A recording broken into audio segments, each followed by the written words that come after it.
El Informativo.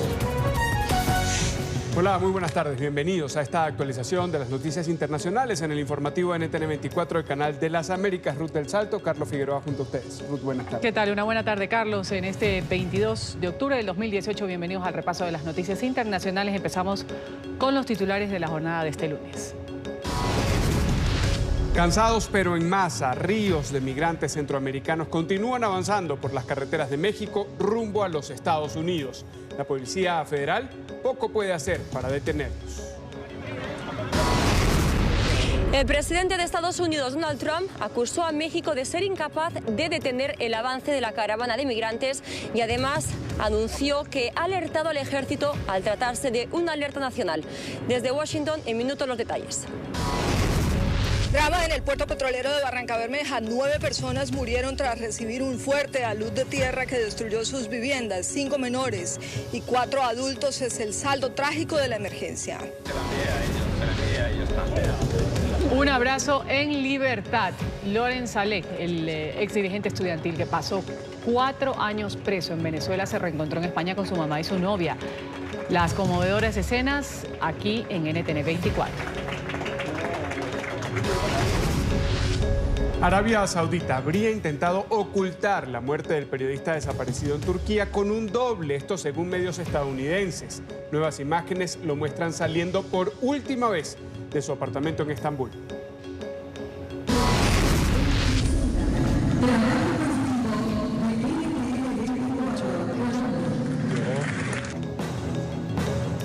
Premio a la excelencia periodística a NTN 24. La Sociedad Interamericana de Prensa ha reconocido el exhaustivo cubrimiento del Canal de las Américas sobre la protesta antigubernamental en el 2017 en Venezuela, a pesar de la censura. Y el aplauso. Las manifestaciones opositoras. En la información deportiva, el Real Madrid vive una de las crisis de resultados más graves de este siglo, pero su técnico le dice a la prensa que no lo verán hundido. Es poder ver a un entrenador. Niño o niña, al cierre del informativo les contaremos qué prefiere el príncipe Harry. Su primogénito va a nacer la primavera del próximo año.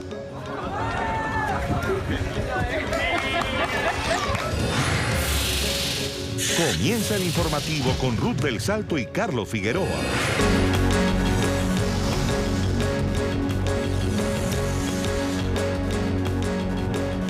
Sin freno, así avanza por México la caravana de migrantes centroamericanos en su 10º día de recorrido. Acompañados por la Policía Federal de México, caminan más de 3.000 migrantes que han conseguido entrar a este país desde Guatemala. Pese a que la orden para los uniformados era no permitir su paso, vigilan que su tránsito sea ordenado. En las últimas horas los caminantes llegaron a Tapachula, en el sureño estado de Chiapas. Allí recibieron comida y atención médica en distintos albergues. Sin detener la marcha. Con el cansancio a cuestas, después de 10 días, la caravana migrante se abre paso por territorio mexicano. Que nos apoyen, porque no nos vamos a quedar en México, solo es que vamos a pasar, pero yo les digo que nos apoyen, solo es que vamos a pasar. Luego de pasar el puente fronterizo entre Tecunumán en Guatemala y Ciudad Hidalgo en Chiapas, lograron descansar y reponer fuerzas. Pese a las advertencias del gobierno mexicano, en albergues encontraron cómo satisfacer sus necesidades básicas. Por el momento se les está proporcionando agua, comida, un lugar donde se puedan bañar, y recursos como medicamentos, atención médica y algunas cositas más que se les da aquí, ropa, zapatos para los niños. Este domingo recorrieron los 40 kilómetros que hay de Hidalgo a Tapachula. Más de 8 horas de camino para estar más cerca de su sueño, una mejor calidad de vida. No, que no se confunde, es cierto que hay gente que tal vez ha hecho cosas que no tienen que hacer, pero por uno no podemos pagar todos, pues. Así lucían las carreteras de Chiapas. A su paso, siempre encontrando la mano amiga. La migración en este lugar es natural. Todo el tiempo los migrantes están pasando, van de paso, nadie se queda. Pero ahorita sí nos preocupa ver tantas personas. La Policía Federal, que en principio tenía la orden de no permitirles el paso, los acompañó en el recorrido. Con algunos momentos de tensión, los uniformados caminan sin armas. El contingente está conformado en su mayoría por mujeres, pues se estima que el 40% de los caminantes son mujeres y niños. La idea del Estado mexicano es que ya en territorio nacional tengan un paso seguro, controlado, ordenado, hasta el momento lo han hecho de manera correcta. No queremos que reciban señales equivocadas. La 10ª jornada de camino tiene como objetivo llegar a Arriaga, una ciudad del sudeste de Chiapas y limítrofe con el estado de Oaxaca. Según datos de albergues y ONG defensoras de los derechos de los migrantes, la llamada caravana migrante estaría compuesta por 2.622 hombres, 2.234 mujeres y 1.307 niños, para un total de 7.233 caminantes. A este grupo intenta sumarse otro de 200 hondureños que permanecen en el puente que comunica Tecunumán e Hidalgo. Todos abandonan su país por las mismas causas: huir de la pobreza, la violencia y asegurar un mejor futuro para sus hijos. El presidente Donald Trump ha acusado a las autoridades mexicanas de ser incapaces de detener la caravana de migrantes procedente de Honduras que se dirige a la frontera sur de Estados Unidos. Aseguró que envió una alerta a las Fuerzas Armadas por tratarse de una emergencia nacional. Nuestra periodista en Washington, Carolina Valladares, tiene la información. Carolina, adelante. Hola, ¿qué tal? Buenas tardes. Donald Trump lo ha dicho alto y claro y además lo ha dicho en Twitter, como es habitual en él. Ha mencionado que no va a permitir que lo que él califica y llama como la caravana de inmigrantes ilegales, según sus palabras, atraviese la frontera sur de los Estados Unidos, y para ello ha dicho también que va a poner en marcha todos los mecanismos para evitarlo.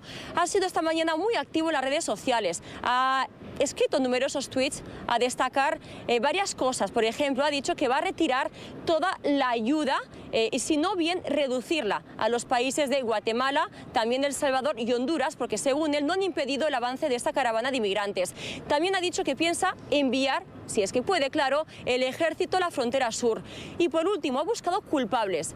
¿Y a quién ha mencionado? Pues al Partido Demócrata. Ha dicho que son los culpables porque no ha podido pasar o reformar la ley migratoria.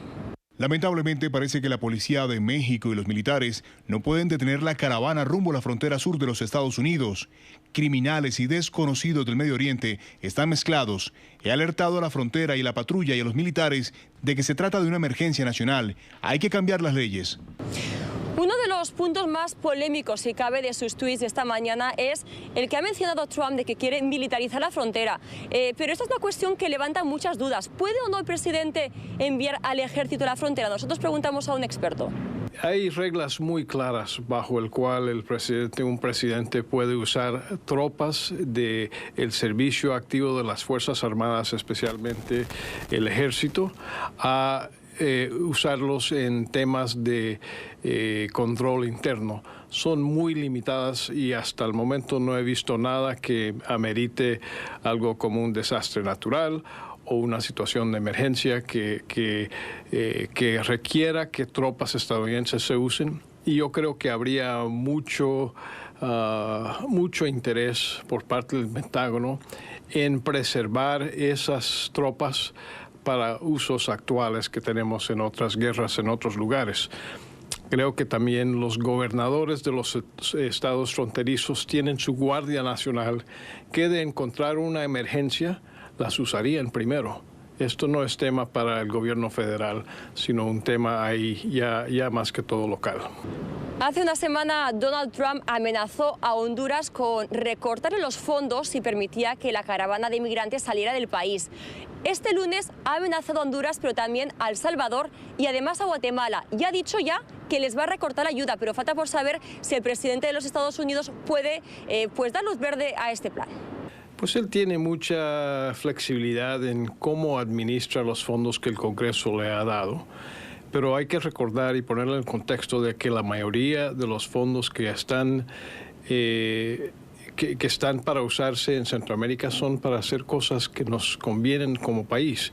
Antidrogas, Estado de Derecho, cosas que como parte de la política nacional queremos seguir, no cortar.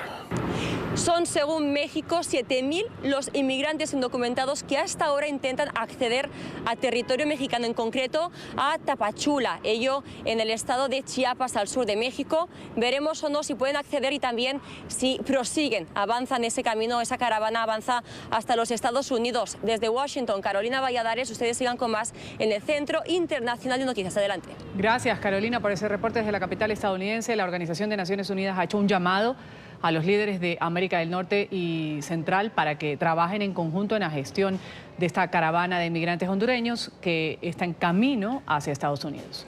La ONU también entregó nuevas instrucciones a sus agencias en el terreno tras la petición de México para procesar estos reclamos de asilo de los migrantes. NTN 24 en el lugar de la noticia con Alejandro Rincón. Alejandro, buenas tardes.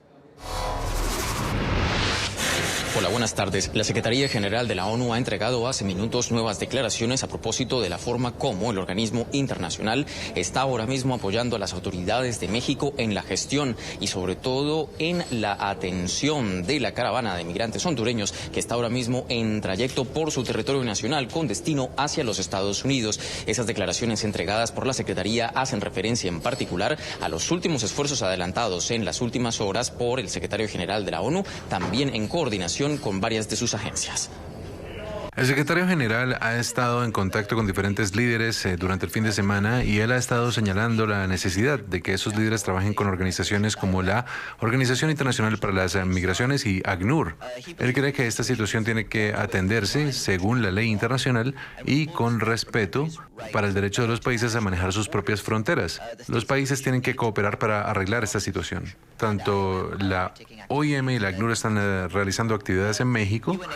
La ACNUR está reforzando su capacidad en el sur de México con el despliegue de equipos de emergencia sacados de las diferentes operaciones mexicanas. La oficina ahora ya tiene 32 personas en la frontera, en Ciudad Hidalgo y en Tapachula. Esos números van a aumentar en los próximos días para asegurar la protección adecuada y también la información del sistema de asilo a los miembros de la caravana, así como consejo legal y asistencia humanitaria para quienes buscan asilo.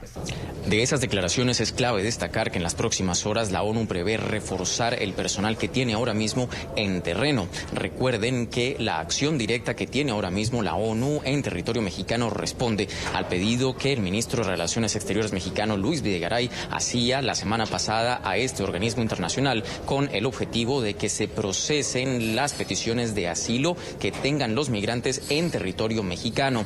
Otro argumento clave por tener en cuenta para las próximas horas es que esas declaraciones que ustedes acaban de ver marcan el argumento antecedente a la reunión que prevé mañana sostener el secretario general Antonio Guterres con el secretario de Estado de los Estados Unidos, Mike Pompeo, en la capital de la Unión Americana.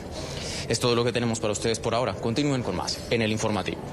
Alejandro, gracias por ese reporte desde la sede de Naciones Unidas. Seguimos en Nueva York. Ahí la Fiscalía del Distrito ha pedido desestimar varios cargos de narcotráfico contra el mexicano Joaquín El Chapo Guzmán. Con esto buscan acelerar el juicio en contra del temido ex líder del cártel de Sinaloa, previsto para comenzar el 5 de noviembre y que podría durar varios meses. El Chapo podría enfrentarse a cadena perpetua.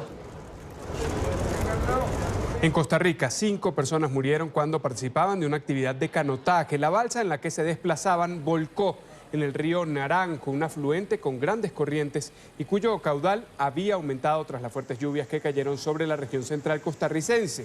4 de las víctimas son estadounidenses. Familiares de las 9 personas que perdieron la vida tras un deslizamiento de tierra en la ciudad colombiana de Barranca Bermeja esperan la entrega de los cuerpos de sus seres queridos. Los fallecidos eran integrantes de 2 familias. NTN 24 está en el lugar de la noticia con Rocío Chica. Rocío, buenas tardes. Adelante con el reporte.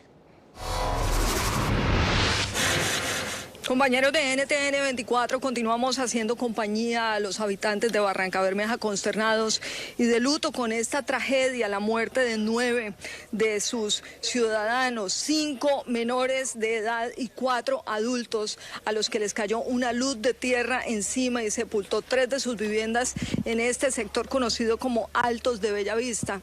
Aún las autoridades continúan haciendo un barrido en la alta montaña para establecer si hay algún tipo de filtraciones, si hay algún tipo de drenaje donde el agua continúe cayendo para que represente algún tipo de peligro para esta comunidad que solicita a las autoridades y al gobierno les ayude, les entregue algún tipo de ayuda, soluciones, subsidio de vivienda, porque aparentemente todos deben salir de este lugar que es peligroso.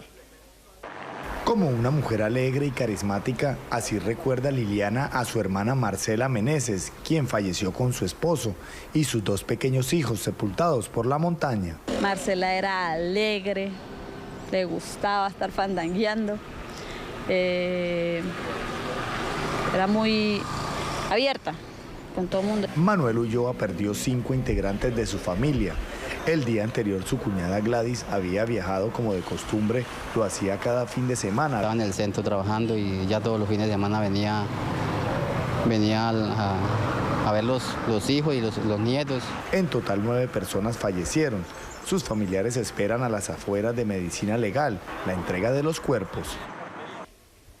El drama de las familias es muy grande. Ellas continúan esperando frente a las instalaciones de Medicina Legal muy cerca al puerto petrolero para saber cuándo van a entregar los cuerpos y así establecer cuándo se harán las sepulturas. La gobernación del departamento de Santander señaló también que ha habilitado unos subsidios de arriendo para poder ayudar a la población que quedó damnificada. Sigan ustedes con más información en el Centro de Noticias. Buenas tardes.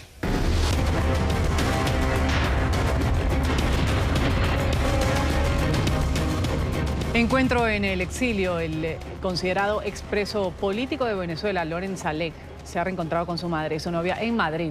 Saleh fue excarcelado el pasado 12 de octubre, enviado a España como una alternativa de privación de libertad. El ex dirigente estudiantil no pudo despedirse de su familia cuando salió de Venezuela. NTN 24 está en el lugar de la noticia con nuestro periodista Marcelo Moncayo en Madrid. Marcelo, adelante. Hola, ¿qué tal? Un cordial saludo para todos ustedes desde Madrid, amigos televidentes. Hoy ha sido un día sumamente sensible para el opositor venezolano Loren Saleh. Esto porque su madre, Yameli Saleh, llegó a Madrid en medio de lágrimas y el cariño que quería demostrarle su hijo. Este lunes, Loren Saleh fue un hombre distinto. Esa personalidad que lo destaca como un joven luchador quedó atrás por unas horas. Este día los nervios y el estrés lo devoraban. No era para menos. Su madre y su novia llegaban desde Caracas. Él, con 2 ramos de flores en las manos, las esperaba intranquilo, pues quería abrazarlas y besarlas en libertad. Oportunidad que no tuvo hace una semana cuando el gobierno de Nicolás Maduro decidió dejarlo libre para que salga del país rumbo a Madrid, luego de 4 años en cautiverio. Esta es de colores, así como mi mamá, que es bella, de colores. Y esta roja por el amor que tengo por la pasión. Gabriela, que estuvo ahí siempre. Y llegó el esperado momento. Yamila y Gabriela sintieron ese fuerte abrazo del hijo, del novio, que recordaban y extrañaban. Entre lágrimas, la madre agradecía al gobierno español por el apoyo brindado para conseguir la libertad de su hijo. Muchas gracias, de verdad, gracias aquí a este país, a España. Por fin pude abrazar a mi hijo en libertad, en un país en democracia y en libertad, cosa que en Venezuela no la tenemos. ¿Cuáles son sus planes de aquí, además de disfrutar de la presencia de su hijo? Menos disfrutar los 4 años que nos robaron, que nos quitaron. Nos quitaron estos 4 años. Queremos tranquilidad y queremos estar unidos en familia. Bien, feliz, todavía no me lo creo, oye. Todavía no me lo creo, estoy muy feliz. Muy feliz, gracias de verdad por el apoyo a todos los medios, a España. Gracias de corazón. Los 3 salieron del aeropuerto rápidamente para cumplir su objetivo de aprovechar cada minuto que ahora les da la vida para recuperar esos instantes que se perdieron por decisión del régimen venezolano.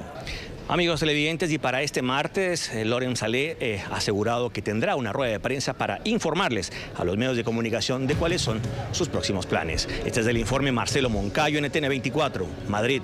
Marcelo, gracias por ese reporte desde España. Aquí hacemos un paso a los comerciantes en NTN 24, a los comerciales, y enseguida retornamos con los caminantes venezolanos. En cambio, un niño de 5 años es protagonista de una travesía que lleva al límite el esfuerzo humano.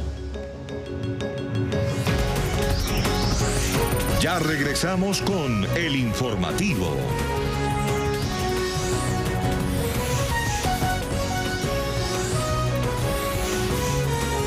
Continuamos con el informativo.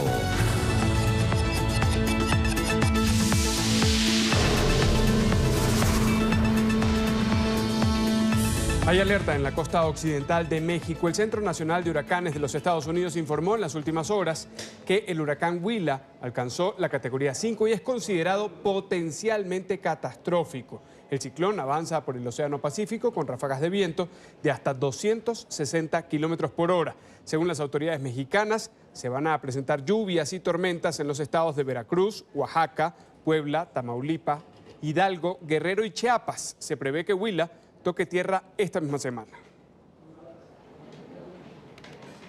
Y hay expectativa en Chile por la decisión de la Corte de Apelaciones de Santiago que obligaría a la Iglesia Católica chilena a pagar una millonaria indemnización a las víctimas del ex sacerdote Fernando Karadima, acusado de haber abusado de niños y adolescentes. El fallo se conocería esta misma semana. En la capital chilena está Juan Pablo Monsalve y tiene la información. Juan, adelante, buenas tardes. Hola, ¿qué tal, televidentes de NTN 24? Pues efectivamente la Corte de Apelaciones de Santiago debería definir en los próximos días esta demanda interpuesta por las víctimas del ex sacerdote Fernando Karadima, quienes pues señalan que específicamente ellos han recibido un daño moral por parte de la Iglesia Católica chilena. Nosotros tuvimos la posibilidad de hablar con Sebastián del Río. Él es miembro de la Red de Sobrevivientes de Abuso Eclesiástico en territorio chileno. Insiste en que esto sería un precedente muy importante para todas las víctimas. Es tremendamente importante que el fallo se viene, que al parecer el fallo, como ha dado a entender el ministro Vázquez de la 9ª Sala de la Corte de Apelaciones de Santiago, ha dado a entender que eso va a ser un fallo positivo. Siento un precedente que tiene que ver con la reparación económica a las víctimas por maltrato moral. Ojo, no es por los abusos de los cuales fueron víctimas, porque esos están prescritos. Aquí es por maltrato moral a las víctimas, fruto del encubrimiento de primero el cardenal Errázuriz y después el cardenal Esati y todo su séquito de personas que los acompañan. Por su parte, desde la organización de laicos, Voces Católicas, han señalado que de una u otra forma la determinación que pueda tomar la Corte de Apelaciones de Santiago sobre este tema será un paso clave y determinante en los casos de abuso sexual al interior de la Iglesia Católica chilena.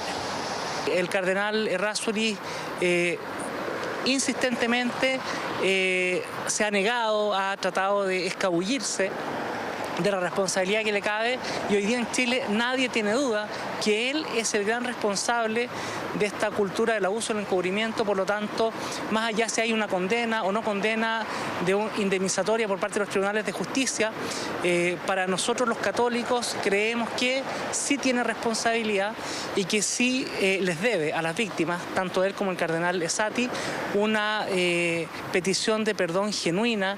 Sin duda, tal como lo señalábamos al comienzo de este contacto, pues hay gran expectativa por lo que pueda suceder con esta sentencia. Inicialmente, un periódico local había señalado que ya había un fallo que condenaba a la Iglesia Católica chilena a pagar más de $600.000 a estas tres víctimas del ex sacerdote Fernando Karadima. Sin embargo, los magistrados de la Corte de Apelaciones han señalado que aún están discutiendo para determinar cuál será la sentencia definitiva. Esta es la información que podemos entregarles a esta hora desde la capital chilena. Continúen ustedes con más en nuestro Centro Internacional de Noticias.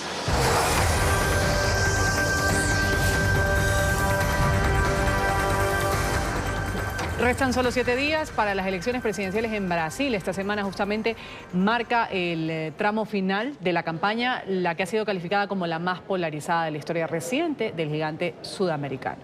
Los brasileños se encuentran profundamente divididos. El próximo domingo van a tener que elegir entre el ultraconservador Jair Bolsonaro, favorito en las encuestas, y Fernando Haddad. Es el heredero político del expresidente Luis Ignacio Lula da Silva. Representa al Partido de los Trabajadores y está en carrera desde que le fue negada esa posibilidad a Lula, preso por corrupción.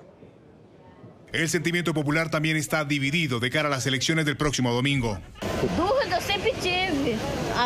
Siempre he tenido dudas sobre esto, solo quiero un cambio, pero siempre tenemos miedo al cambio. Y el cambio puede ser severo y trágico, pero ya que ahora decimos que tenemos democracia y podemos deshacernos de los políticos y tirarlos a la calle, y salir a gritar y golpear las ollas. En las calles, ciudadanos esperan lo mejor para el país, sin importar quién sea el elegido. En este momento ni siquiera se trata de ser un partido del PT, Partido de los Trabajadores, o de Lula. Hoy en este momento se trata de preservar la democracia. Tenemos la obligación de votar contra el fascismo y la dictadura. Quienes inclinan por el candidato del Partido de los Trabajadores esperan nuevas y mejores oportunidades para las clases menos favorecidas. Entre uno y otro votaría por Haddad. ¿Por qué? Debido a las cosas que obtienes. Mi hija tiene 20 años, está en la universidad y puede ser trivial o lo que sea, pero tenía el derecho a ir a la universidad. Soy de una favela, soy negra. Otros, por su parte, se inclinan por el cambio y nuevas corrientes para el país. Desde la primera vuelta voté por Bolsonaro. Ni siquiera iba a votar en estas elecciones, pero decidí hacerlo porque estamos cansados de la corrupción. Por eso voté por él y voy a seguir votando. Y ya ha habido pruebas en los grupos. Lo que la gente quiere es cambiar, detener a las pandillas de políticos, porque somos trabajadores, pagamos impuestos y ellos se benefician. La polarización en Brasil es evidente. El nuevo mandatario asumirá las riendas de Brasil para el periodo 2019-2022. La recesión económica, el incremento de las cifras de violencia, la corrupción y la inestabilidad política serán algunos de los temas cruciales que deberá enfrentar el próximo gobernante de los brasileros.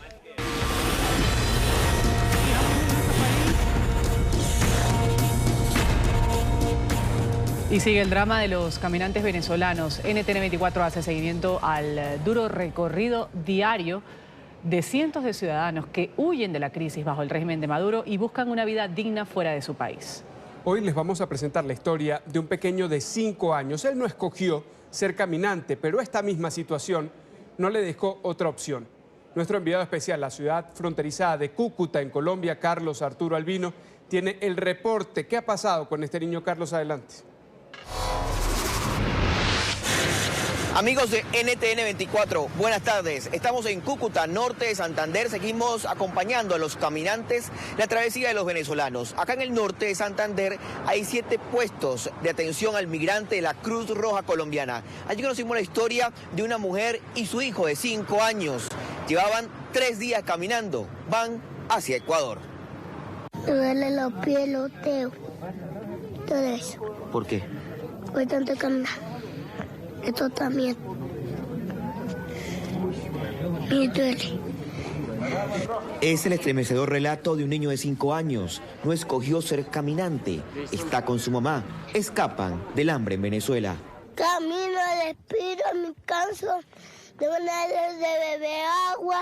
A veces ve como un juego lo que está viviendo, pero se cansa. Ayer que me dijo mamá, ya no vamos a caminar, y llegamos ahí donde nos quedamos anoche y él se acostó y anoche tenía un dolor en los pies. Durante el camino en Venezuela fueron robados, quedaron sin ropa y sin las pocas pertenencias que cargaban. ¿Por qué estás llorando? ¿Ah? No, que nos pasó en Barinas, que nos robaron todo. Bueno, yo le dije, bueno, hijo, para adelante. Por ahí vemos que conseguimos, por ahí vemos que si nos dan una ropa, unos zapatos para ti. Y aquí vamos luchando hacia Ecuador.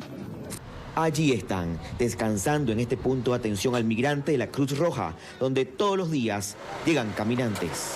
Diariamente, en todos los puntos que tenemos nosotros, estamos atendiendo más de 1000 personas. Yurbi y su hijo quieren llegar a Ecuador. Les faltan por recorrer más de 1.300 kilómetros. 1000 personas diarias atiende la Cruz Roja solamente en el departamento del norte de Santander. Muchos de ellos son caminantes, todos venezolanos. En la información que tenemos desde Colombia, los enviados especiales, Orlando Bulla, Carlos Arturo Albino, NTN 24.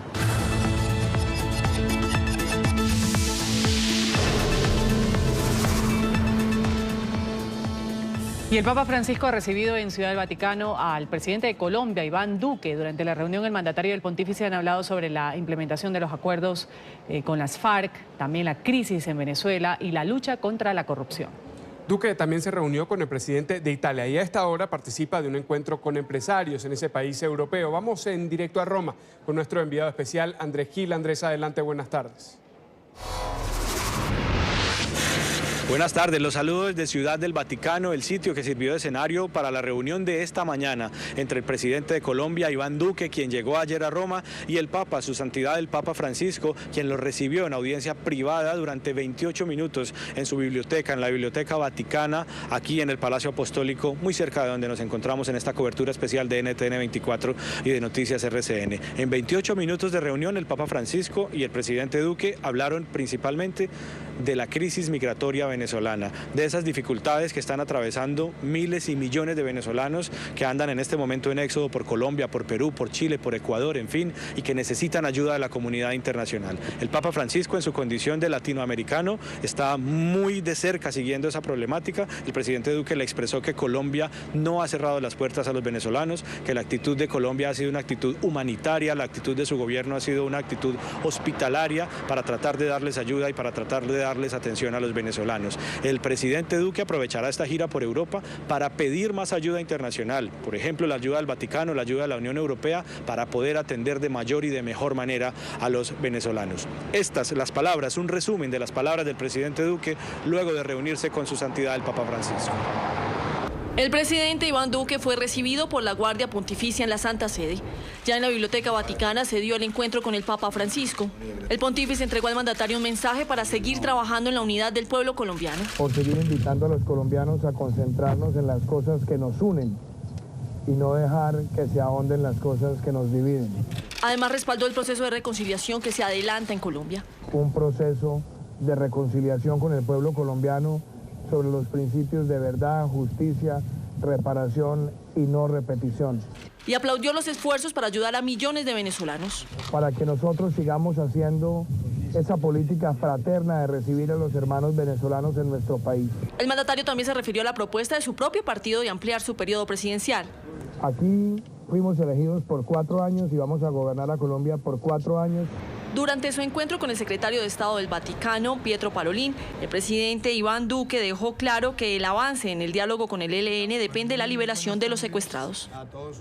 Sergio Mattarella es el presidente de la República Italiana y Giuseppe Conte es el presidente del Consejo de Ministros. Son los dos hombres más poderosos del poder civil en este país y con ellos se reunió también el presidente Duque este mediodía aquí en la ciudad de Roma. Hablaron de intercambio comercial entre ambos países, hablaron de los intereses económicos que hay entre ambos países y de intercambio en general en materia bilateral. El presidente Duque continuará su agenda esta tarde, tiene reunión con empresarios italianos y colombianos también para hablar de los negocios que le interesan a ambos países y mañana en la tarde viajará a la ciudad de Bruselas. En Bruselas tiene 2 compromisos muy importantes, reunión con directivos de la OTAN y reunión con altos directivos de la Unión Europea, más exactamente con la alta representante Federica Mogherini, para seguir hablando también de la ayuda a los venezolanos y de la crisis democrática, social, política, económica que se vive allí en Venezuela y que es por supuesto preocupación de la región y que es preocupación también de la Unión Europea.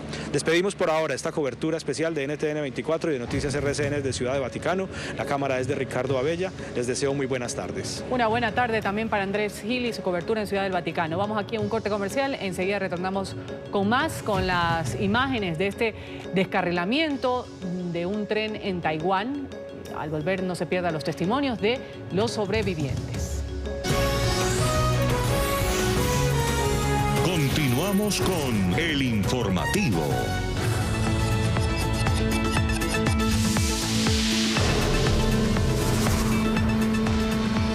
Gracias por continuar con nosotros. Hay nuevas revelaciones. Arabia Saudita había intentado ocultar la muerte del periodista desaparecido en Turquía con un doble, esto según han publicado medios estadounidenses. Así es, nuevas pruebas presentadas por Turquía señalaban a Arabia Saudita como responsable del asesinato del reportero crítico de la monarquía saudí. Recordemos que este fin de semana justamente Arabia Saudita reconoció la muerte del periodista en el consulado de su país en Estambul, en Turquía, después de casi 3 semanas de haberlo negado rotundamente. La hipótesis planteada por los saudíes, según la cual Jamal Khashoggi murió dentro de su consulado en Estambul después de una pelea, parece cada vez más inverosímil. El periodista, en compañía de su novia, salieron de su apartamento en Estambul para dirigirse al consulado saudí, donde Khashoggi se dirigía para obtener una documentación necesaria para contraer matrimonio. Puede verse claramente la vestimenta utilizada por el comunicador aquel trágico 2 de octubre. Entró a la sede diplomática para jamás volver a salir. Aquí puede verse a Khashoggi ingresando al sitio. Pero se conoció que un hombre identificado como Mustafa al-Madani, un presunto agente saudí, salió horas después del mismo consulado disfrazado con la ropa del periodista, llevando también una barba postiza. El video de cámaras de seguridad, revelado a la luz pública por medios estadounidenses, parece demostrar la voluntad de los saudíes de engañar, queriendo hacer parecer que Khashoggi habría salido del sitio por sus propios medios. Un nefasto asesinato que habría sido 100% planeado. En estos términos se refieren oficiales del gobierno turco al caso de Jamal Khashoggi. Estamos enfrentando una situación que ha sido monstruosamente planeada y que luego vastamente se ha intentado encubrir. Cuando vemos esto desde este punto de vista, es un asesinato bastante complicado. Además, hay una nueva pista en la investigación. Un automóvil con matrícula diplomática saudí fue abandonado en un estacionamiento de Estambul a tan solo 12 kilómetros del consulado. Las cámaras también captaron el momento en que un hombre sale del vehículo estacionado. La policía y equipos forenses turcos se encuentran en el aparcamiento, investigando dicho vehículo, en cuyo interior se pudo ver una bolsa. Aún se desconoce su contenido. En medio del creciente escándalo, Arabia Saudí intenta mantener la normalidad avanzando con los preparativos para el llamado Davos del Desierto, un foro económico que comienza mañana martes y del que ya se han retirado numerosas personalidades. Ejecutivos de grandes compañías como la Deutsche Bank, Uber o Siemens anunciaron que no participarán, así como altos funcionarios de los gobiernos de Estados Unidos, Reino Unido y Francia. Mientras se espera mayor profundidad en la investigación sobre el fallecimiento del periodista disidente, su novia fue puesta bajo protección policial y actualmente es custodiada 24 horas al día. Una cámara de seguridad registró el momento exacto del descarrilamiento de un tren en Taiwán que chocó también contra un poste de cemento. El incidente dejó 17 muertos y 187 lesionados. Las autoridades informaron que la máquina sufrió una falta de potencia eléctrica, aunque las causas del accidente aún están siendo investigadas. Nuevos videos muestran el momento en el que varios de los sobrevivientes son rescatados. Yo fui uno de los afortunados que estaban sentados en el último vagón. En ese momento, un conductor vino a revisar nuestros boletos y en unos momentos el tren frenó repentinamente. Poco después de frenar, el conductor caminó hacia atrás y el tren se detuvo por completo. Pronto comenzó a funcionar de nuevo, pero a partir de entonces todos los frenos se cerraron con fuerza. Tomo mucho el tren, pero nunca había estado en Puyuma, que estaba tan inestable. Usé una aplicación en mi teléfono para ver qué tan rápido iba el tren y decía 129 kilómetros por hora. Conmoción en un zoológico de Indianápolis. Una leona ha asesinado al padre de sus cachorros. El caso de Suri Iniak asombra al mundo científico por ser un caso inusual. Tratan de determinar el motivo que tuvo la hembra para matar al macho.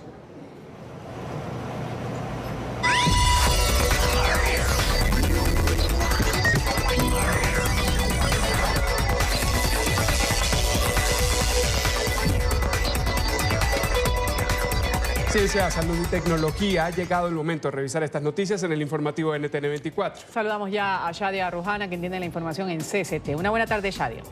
Hola, buenas tardes, compañeros. Muchas gracias. Les cuento que la lucha contra las noticias falsas y la manipulación electoral en redes sociales sigue latente.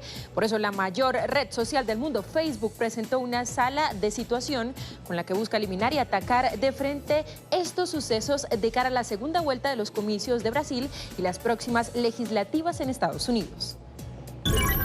Esta sala es el centro neurálgico en la lucha contra la manipulación electoral de Facebook. La idea es encontrar y eliminar cualquier actividad maliciosa en la mayor red social del mundo. Una actividad que se intensificó a pocos días de importantes comicios en Estados Unidos y Brasil. En esta sala hacemos un monitoreo de todos estos paneles que ves alrededor de mí y también de algunos recursos externos. Estamos viendo medios también, al tiempo que monitoreamos cualquier contenido relacionado con las elecciones en otras redes sociales, usando el Crown Tangle. La sala de situación fue lanzada en septiembre y su prueba de fuego fue en la primera vuelta de las elecciones brasileñas el 7 de octubre. Ese día hubo una alza en mensajes que decían que la elección había sido postergada por protestas. Y no era verdad, pero aseguran que pudieron controlarlos antes de que fueran virales. Descubrimos a través de nuestra experiencia con la primera ronda de las elecciones presidenciales brasileñas hace una semana que podemos detectar picos en el discurso de odio o actividad de supresión de votantes que tal vez se esté extendiendo en la plataforma, pasando de la detección a la reacción en un par de horas. Facebook ha sido duramente criticado por hacer poco frente a las iniciativas de manipulación desde Rusia y otros actores durante la elección estadounidense de 2016. Este centro es parte del esfuerzo de la red social para incrementar la seguridad de sus contenidos, una labor de la que se encargan 20.000 empleados en toda la compañía. Por el momento se trabaja al máximo por la segunda vuelta presidencial en Brasil del 28 de octubre y las legislativas de Estados Unidos, que serán en 3 semanas. El Centro para Servicios de Medicaid y Medicaid anunció que los archivos de unas 75,000 personas fueron hackeados por ciberdelincuentes durante un periodo de 3 días entre el 13 y el 16 de octubre. Después de una investigación, el gobierno desactivó la plataforma el 16 de octubre y ha decidido no abrirla nuevamente hasta el 1 de noviembre. Tras la verificación de la violación, el CMS tomó medidas inmediatas para proteger el sistema y la información del consumidor. Investigó más a fondo el incidente y notificó a las autoridades federales.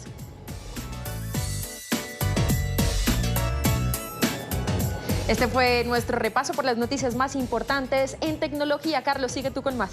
Muchísimas gracias, Shadia. Y continuamos. La Sociedad Interamericana de Prensa otorgó anoche a NTN 24 el premio a la excelencia periodística. Este importante reconocimiento fue entregado en la Asamblea General de la CIP en Salta, en Argentina, por el informe de represión en Venezuela. Un exhaustivo cubrimiento de las protestas en el 2017 contra el régimen de Nicolás Maduro. Por segunda ocasión, NTN 24 logra el premio a la excelencia periodística, en esta oportunidad en la categoría de noticias en Internet.